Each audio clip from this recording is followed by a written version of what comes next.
Hello, BookTube. Sorry I was only one video yesterday. That's rather a low number for me.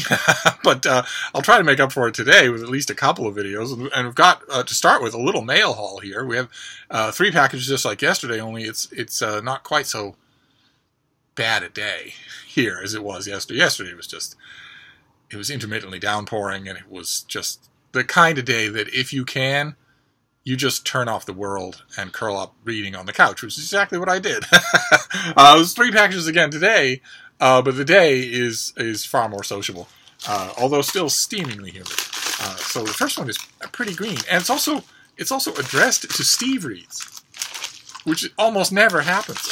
I have my literary blog, which is right now. I'm not posting on it nearly as much as I used to. But I've had a literary blog named Steve Reads forever, since 2006. And you would think, after that much time writing about books, more people would have contacted me over that time to send me books. But it almost never happens. I don't know why that is, if it's just that Steve Reads was very idiosyncratic, or that Steve Reads was a year after it was born, folded into the umbrella under the aegis of Open Letters Monthly. I don't know why, but this one is actually addressed to Steve Reads. So that's strange. It will almost certainly be a new book, which even before Open Letters, I never really reviewed new books on Steve Reads. Do you want this? Ta-da! Ta-da!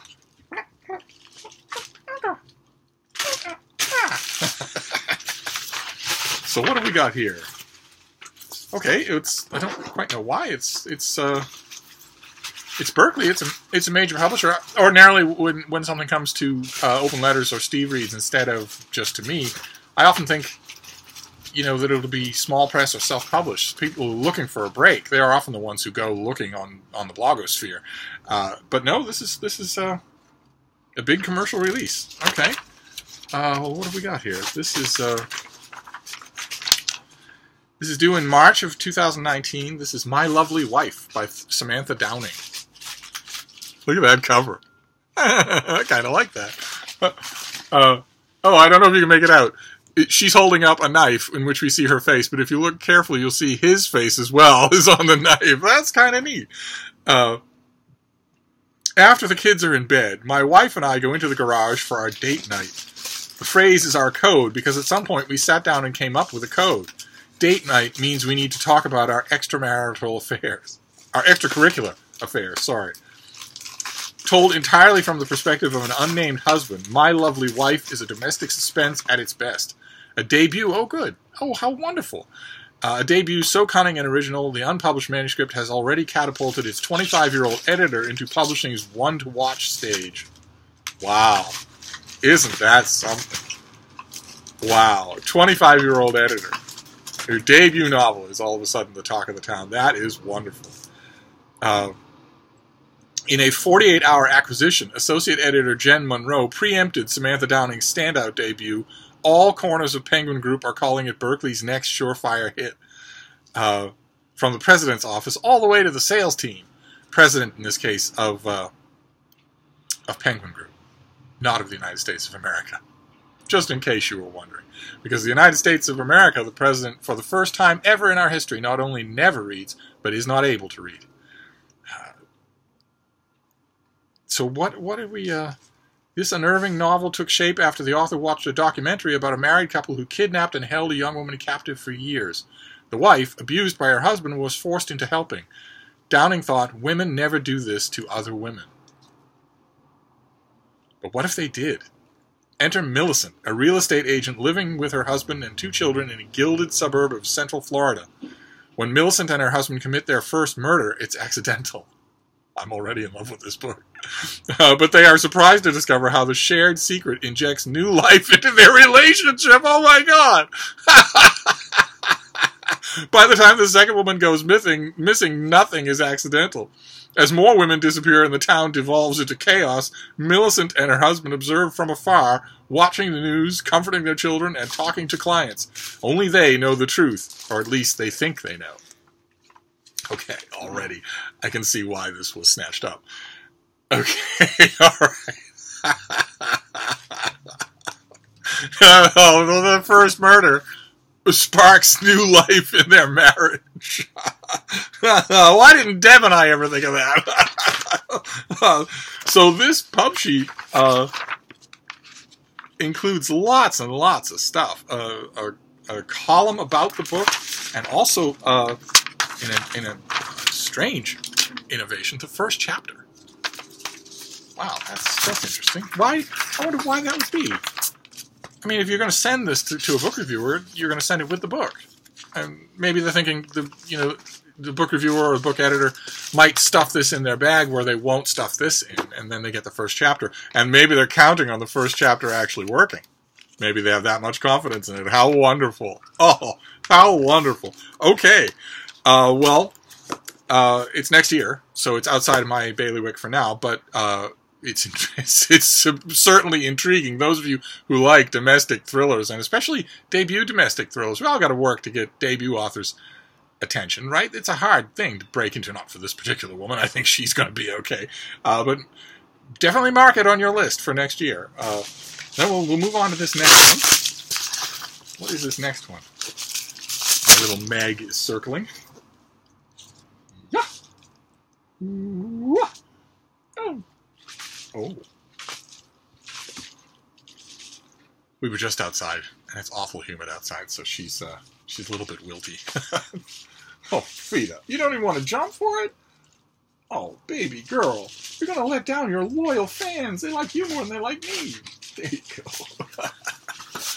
All right, so what have we got here? Oh, fantastic. Okay, fantastic. This is going to be tough to read. All right, so this comes out next year as well, I believe. Yeah, February of next year. This is Deborah Lipstadt. This is Anti-Semitism, Here and Now.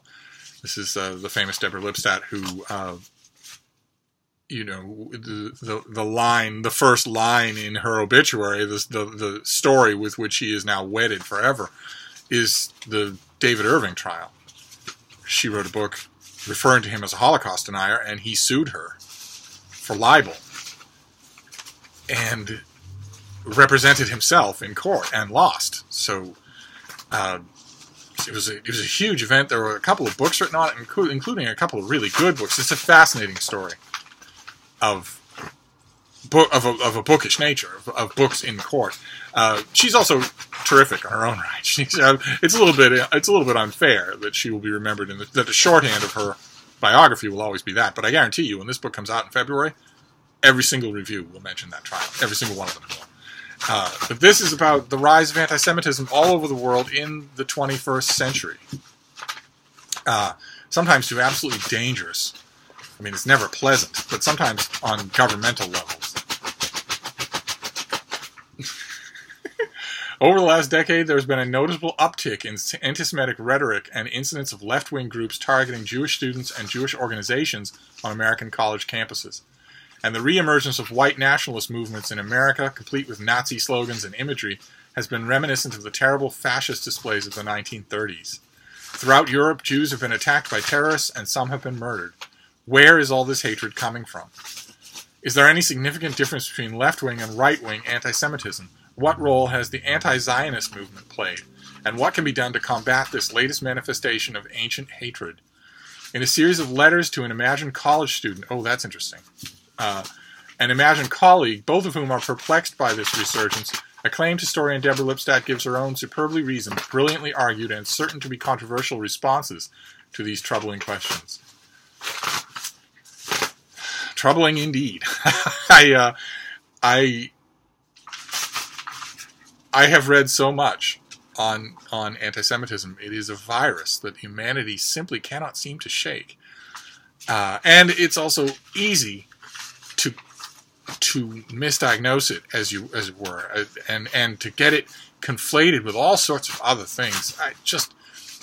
It's a fascinating subject, but utterly depressing. Just utterly depressing. I am extremely fortunate to know and be friends with quite a few members of the Chosen People, and yet I can't imagine what it would be like to live your whole life with this monster in the shadows everywhere. I wish it were like some disease like smallpox that could just be eradicated, but it doesn't seem to be. And I think one of the that anti-Zionist movements, one of the fuels for this in relatively recent years is the boycott movement for Israel. Another explosive subject. I'm waiting for a really big, comprehensive book about the boycott movement to come across my desk, as it were. You just be our little secret. That's the phrase, has the book crossed your desk yet? It'll just be our little secret here on this channel that I don't have a desk and that I almost never have even pants. The publishing world, as far as they're concerned, I have a desk. My desk is a little schnauzer. But that, I'm waiting for a big book on that subject. It's fascinating. And I don't know what to say to people, some Jewish intellectuals whose work and whose thought I really respect consider the boycott movement to be anti-Semitic, and I don't think it is. I think it's pretty clearly not. I just this is going to be great, and also interesting. It'll be interesting that it's being told in a different way, a more dramatic way. I always like it when authors experiment like that. And then we've got this last one. So far, there's no book in this mail haul that I will actually read. I'm not reading anything in 2019 and 2018. So we'll have to hope that maybe this one is a finished copy of something that I can actually latch onto. Oh, I have a huge number of books to read anyway, so... Mama? Whoa. Whoa. Oh, okay. Okay, alright. So we have a 2018 book at last. Good. This is an author that a lot of you love a lot more than I do. This comes out in early October. This is Tana French, The Wych Elm. And she's a favorite on BookTube and off BookTube. She has a following of people who really like her work. And it's one of those BookTube type things. You know those tags that go around, there's always a question, how has BookTube affected your reading? And I just reflectively like to say, oh, well, it hasn't to a poo-poo. But actually, I watch dozens and dozens of people every day talk about books. All different kinds of people, all different kinds of reading experience. And I absolutely love visiting with you all. And so many of those people like this author. It's not possible for that not to have an effect on you. And it has. It has. So this is, The Wych Elm is a standalone novel by this author who's known for her series of books. So I'm going to give this a try. I've tried her before, her series books, and it just didn't work. it wasn't bad, but I didn't see what the fuss was about. This is a standalone book, and I'm going to give that a try. And I mentioned this to a couple of Tana French fans. IRL, in real life, although this is every bit as real as my non-camera life. I mentioned this to a couple of Tana French fans, and they actually objected. They said, no, don't read a standalone novel, because that might leech away some of her best qualities. Instead, you're a freak. I wouldn't ask this of anyone else, but what you should do is read the whole of her series. I don't know. There might be something to that. Let's see what we have here. Because everybody tells me, everybody who loves this author tells me, just read all the Dublin Murder Squad books, and then you'll get a sense for it. Read them all in a row, and you'll be under her spell by the end of it. I confess I've never done that. So, but anyway, let's see what the standalone one is. The publication of a new Tana French novel is celebrated by devoted fans, booksellers, and the media alike. That's absolutely true. Okay, let's see here. So, this time her protagonist isn't a detective. He's a victim, witness, suspect, and perhaps even killer. Happy-go-lucky charmer Toby Hennessy has been celebrating after dodging a scandal at work when his night takes a turn that will change his life forever. He surprises two burglars who beat him mercilessly and leave him for dead.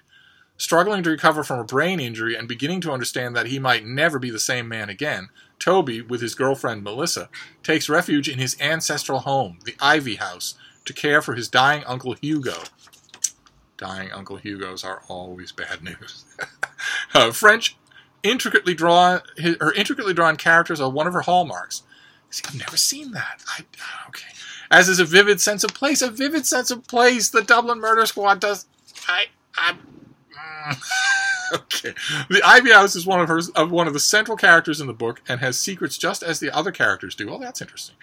When a human skull is discovered in the trunk of the wych elm in the backyard, and ultimately the rest of the skeleton is found in the hollow of the tree, The home that was once associated with happy family memories is turned into a frenzied crime scene. As detectives close in, accusations fly, and Toby is forced... sorry, the computer dimmed. I never know what's going to happen when that happens. I always think I have to address it right away. Toby is forced to face the possibility that his past may not be what he has always believed it to be. Okay, alright, this comes out in early October. I know a lot of you love this author, and I want to love her too. I want to be in the in crowd on BookTube.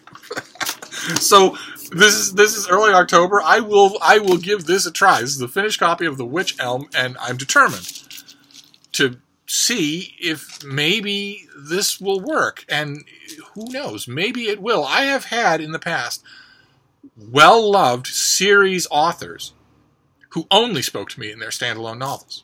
I have had that happen. So maybe this will be one of them. I don't know. Well, usually it's the other way around. But anyway, that's our reading for today. One book that I am absolutely determined to read with a wide open mind in October. I have a bunch of stuff to do before then, so I keep saying on these videos that an early October release is an open invitation for me to read it right away, but that's not actually true. I have so much to do. Considerably less, or not considerably, but noticeably less now than I had yesterday at this time, because I spent all of yesterday and all of last night reading. I had only I wrote only 2 book reviews, and they took 20 minutes apiece, as book reviews do, because it's easy.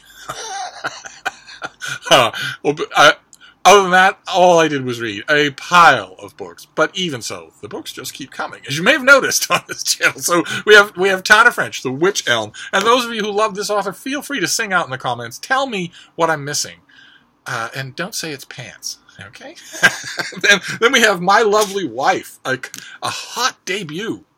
Wonderful news for the author. And I admit, it sounds gripping. So in the new year, I will almost certainly get to it. And then Anti-Semitism, Here and Now, by Deborah Lipstadt. About the rise of anti-Semitism all over the world, in right under our noses, in the 21st century. And that is our mail haul for today, or at least our first one. I haven't even looked at these... Bean, what have we got here? Have you eaten all the appropriate labels, or no?